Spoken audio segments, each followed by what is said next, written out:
અભિનેતા સૈફ અલી ખાન પર હુમલાનો ઘટનાક્રમ જોઈએ તો આખો જે હુમલો થયો છે તો 15 જાન્યુઆરી મધરાત્રે આરોપી બાંદ્રામાં આવેલા સૈફ અલી ખાનના ઘરમાં ઘૂસ્યો। આરોપીએ સૈફ પર છરી વડે હુમલો કર્યો, જેમાં સૈફને ગંભીર ઈજા પહોંચી। 16 જાન્યુઆરીએ જ લીલાવતી હોસ્પિટલમાં સૈફ અલી ખાનની સર્જરી કરીને તેને કરોડરજ્જુમાં ફસાયેલો છરીનો ટુકડો બહાર કઢાયો। એફઆઈઆર દાખલ થઈ આરોપીને ઝડપી પાડવા પોલીસે 10 ટીમ બનાવી। એન્કાઉન્ટર સ્પેશિયાલિસ્ટ દયા નાયક પણ તપાસ ટીમમાં જોડાયા। સૈફના ઘરમાં ફ્લોરિંગમાં પોલિશિંગનું કામ ચાલતું હતું, એ માટે આવેલા મજૂરોની પણ પૂછપરછ થઈ। 17 જાન્યુઆરીએ મુંબઈ પોલીસે સૈફના હુમલાખોરને ઝડપી પાડવા માટે 35 જેટલી ટીમોની રચના કરી। કરીના કપૂર સહિત લગભગ 50 લોકોના પણ નિવેદનો લેવામાં આવ્યા। તપાસમાં સામે આવ્યું કે 50 થી 55 મિનિટ સુધી હુમલાખોર અભિનેતાના ઘરમાં રોકાયો। 18 જાન્યુઆરી છત્તીસગઢના દુર્ગમાંથી રેલવે પોલીસે એક શકમંદની અટકાયત કરી। મોબાઈલ ફોનના નંબર અને લોકેશનના આધારે આકાશ કનોજિયા નામના યુવકને પોલીસે ઝડપી પાડ્યો। કરીના કપૂરનું પણ પોલીસે નિવેદન નોંધ્યું।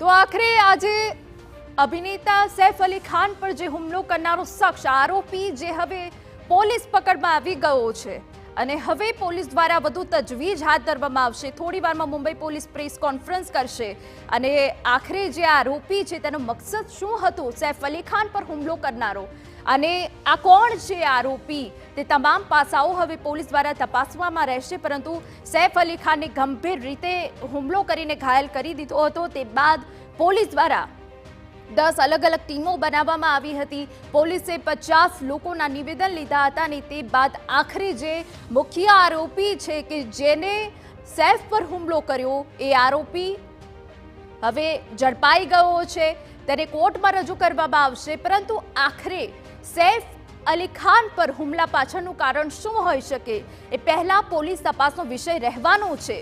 પરંતુ આપને જણાવી દઈએ કે ઘટનાના 4 દિવસ બાદ આરોપી ઝડપાઈ ગયો છે અને હવે તેને કોર્ટમાં રજૂ કરવામાં આવશે।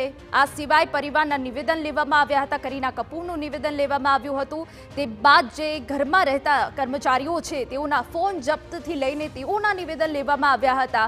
તમામ જે તજવીજ હતી મુંબઈ પોલીસે હાથ ધરી હતી, ત્યારે ઠાણે પોલીસે ખૂબ મોટી સફળતા મળી છે કે જ્યાં લોકેશન ટ્રેસ કરીને આરોપી સુધી મુંબઈ પોલીસ પહોંચી ગઈ છે અને આરોપીની ધરપકડ કરી લેવામાં આવી છે। પરંતુ હવે તમામ જે ખુલાસા છે એક બાદ એક થશે।